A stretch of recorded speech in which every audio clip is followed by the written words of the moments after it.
Hey humans, Lena here. So today, let's get a little bit weird with history and current affairs.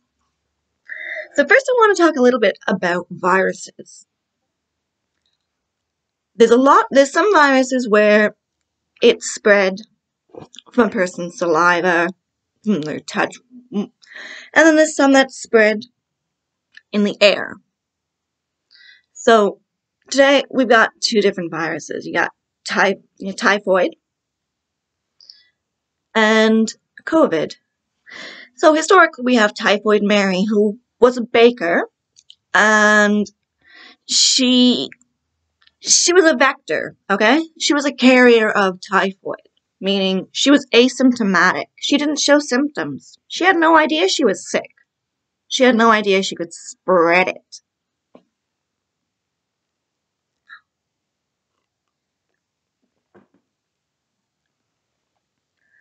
I got teeth taken out.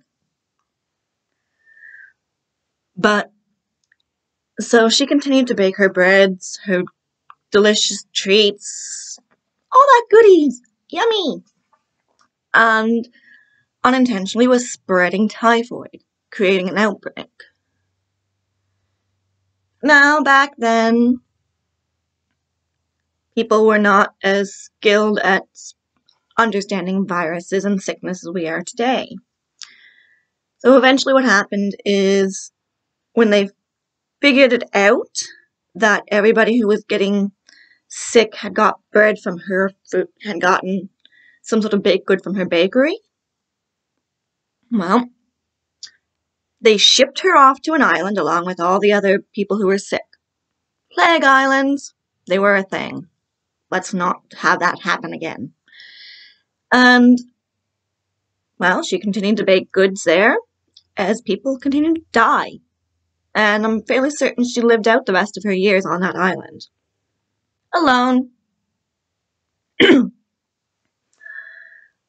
that's somebody who was carrying a highly contagious virus but did not show any symptoms. And that's a part of our history. Now flash forward to 2020.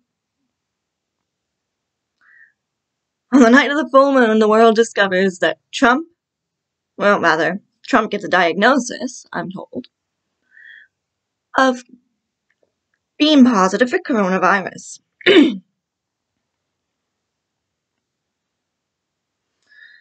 So, we know that he was aware a day or so before the weekend, before he went to the hospital, that he was sick, that he had it, that he was contagious. Contagion! Ooh, a vector.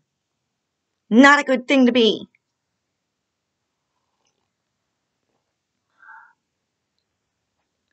So, now we have Typhoid Trump, carrier of coronavirus who went around and spread it while he was knowingly sick. Now, up here in Canada, we're actually, if you come in contact with somebody who may have been sick, you isolate. I mean, the US does not do that whatsoever, which, what can I say?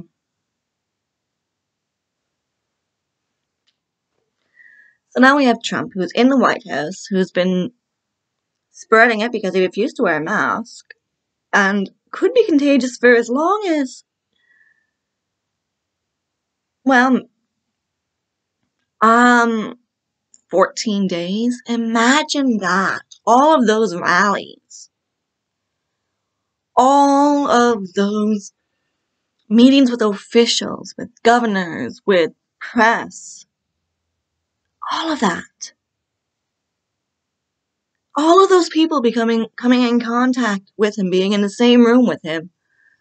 Now, yeah, a mask does its best. But it's not perfect, people. It's an airborne virus. It means it gets into the air. So you're breathing. You know when you hold your breath up and you go up against the mirror and you breathe and you can see it, the fog up? on it, or when it's cold out and you can see your breath in the air. All those particles that you can see in the air, if you're a carrier for COVID, like Typhoid Mary, was a typhoid and now Typhoid Trump of coronavirus, all those little particles you see in the air and smaller and smaller and smaller are viral. And you walk through that's getting on your face.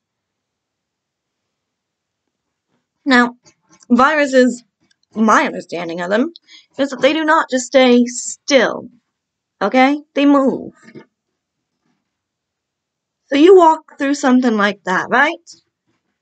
Say the breath gets, a little tiny bit of that breath particle gets in your eye. Boom! Virus is now in you. And you know what it's going to do? It's going to go into the blood. And it's going to find its way into the lungs. It's going to nestle in there. And it's going to totally screw your whole body. Because it's not just a cold. It's not just a flu. We're now finding that this virus affects many organs in the body. Not just that, but many who have had it and recovered are experiencing resurgences of the virus. Which means, for all we know, all of those recovered people could actually, potentially, be spreading it. Now, I'm not a virologist. I'm just sharing the information that I know. Feel free to correct me if you are. I'd love to see sources that bring me up to date on the current medical knowledge of our situation. And I just wish to point out a very amusing fact to me. Trump always wants to be some sort of a king, right? Well, coronavirus represents a name that it has because it looks like it has a crown on them. Kings wear crowns. I guess he is a king in some way. Typhoid Trump's the king of the coronavirus. Who knew? Love and light, Lena out.